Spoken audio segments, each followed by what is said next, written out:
It's now time for Fog Entertainment to rank all the characters, and you could say that would be Mayhem, considering it was a building full of employees, but thankfully for us, we're only ranking the 12 that actually have names. Welcome back, guys, to the channel. There was a few named characters that we did leave out, but they weren't really important, so it's now time to rank all the characters from the movie Mayhem. The review's up on the channel, so you can go and check it out. But we are starting in last place, number 12. We're going to go with Jenny. For me, she didn't really offer much. We've seen her at the start of the movie.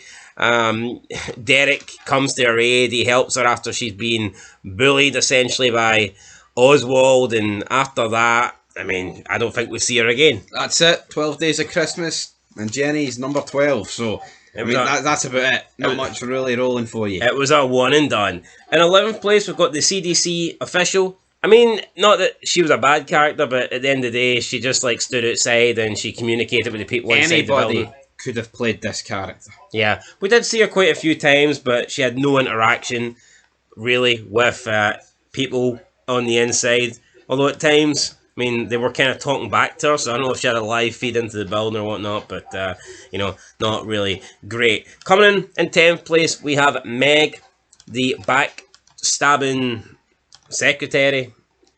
Not really a lot to add. I mean, that's it. Yeah, that's. I mean, again, I just think it's I think when you have good characters, man, it's like I couldn't imagine any other actor playing them. But I think in a B-list movie like this, yeah, they kind of had minor roles as well, so it's not like I'm expecting them to, you know, be amazing characters. Coming in 9th place, we have the Bull, Colton Snyder. You know, he was just your typical heavy. Looked a bit like Christopher Nowinski.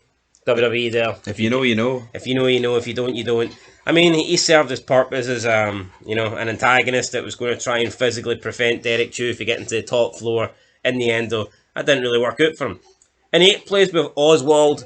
Bit of a dick, but he gets punched in the face by Derek. So, I mean, that was a little bit of a nice wee redemption arc. Although, after that, we don't really see him. I kind of thought maybe Derek and his paths would have crossed the game, but, you know, it didn't happen. For whatever reason, kind of disappointing, in my opinion. And they had a few scenes throughout the early part of the movie, just for it to go poof.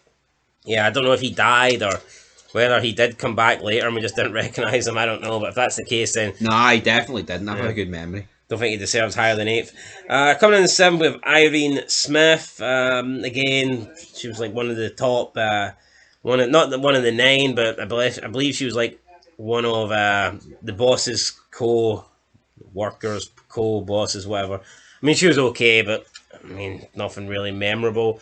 I believe the actress that played her must have aged up like 20 years because she was like an older woman in the film, but doesn't look like an older woman on Internet Movie Database. So yeah, it looks like a Colin Farrell Penguin job or something. Yeah, looks fat as well.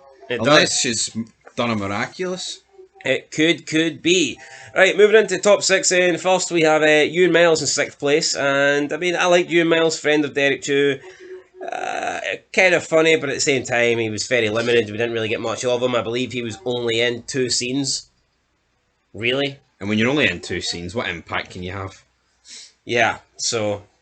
I mean, if he was in, he might have been in 3 at a push. But he's here. But he's here. He's in the top 6.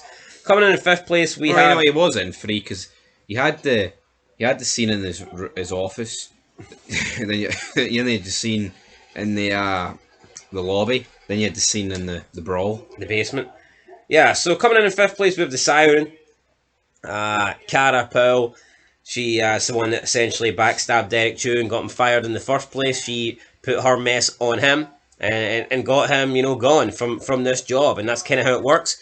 Someone above you fucks up and they just essentially put all the blame on you, and then you're tatty breed. And you know, she was a decent little antagonist, probably the mini antagonist. Well, I mean, she was one of the antagonists.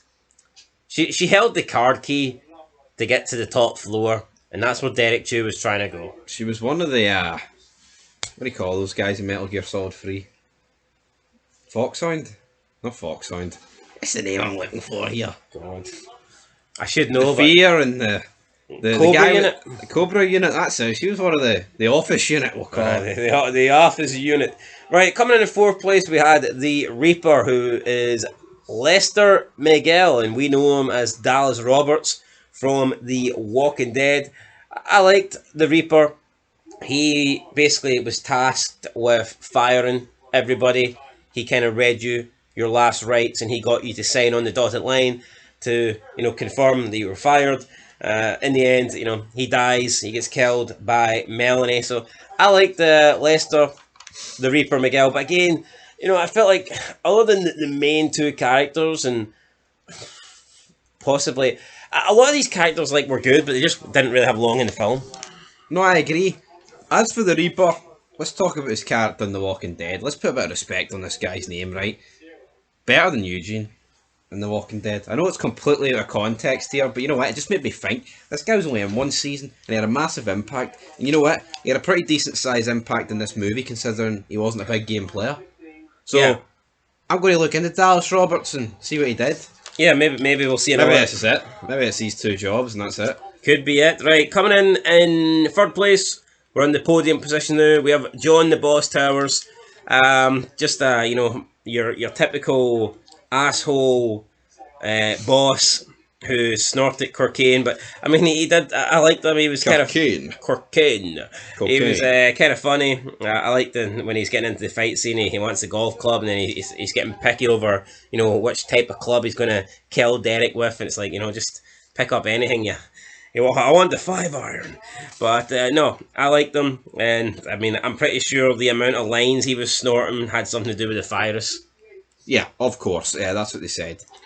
Yeah, and that drugs have a big, serious side effect when you're on the virus. Yeah. Coming in second place, we have Melanie Cross, who's played by Samara Weaving, who I think's been in quite a lot of horror films in her short career. I say short career, I don't know how old she is, I don't know how long she's been around, but I'm pretty sure she's horror themed. I think she does quite a lot of horror films. And I enjoyed the Melanie Cross character. Definitely up there, definitely deserving of a place in the top two. I think her and Derek, there was a lot of chemistry there, and it was entertaining. I mean, sometimes I think female characters aren't the greatest, but I think she was definitely a good companion for Derek. Definitely a worthy counterpart. Yes, when the movie features this heavily though on two characters, you would almost have to drop the ball as an actor/actress not to get in the top two in this list. Yeah, but I think they were definitely deserving of 1 and 2. And you know what? If someone thought Melanie was better than Derek Chew, I'd have no issues with that, really. No, I would agree. But coming in the first place, we do have Derek Chew, played by Stephen Yeun, a.k.a. Glenn. Everyone knows him as Glenn. He's also in that thing called Meat, which I've never watched. Apparently it was really good, but never watched it. I don't like meat. No, I'm a Fuji.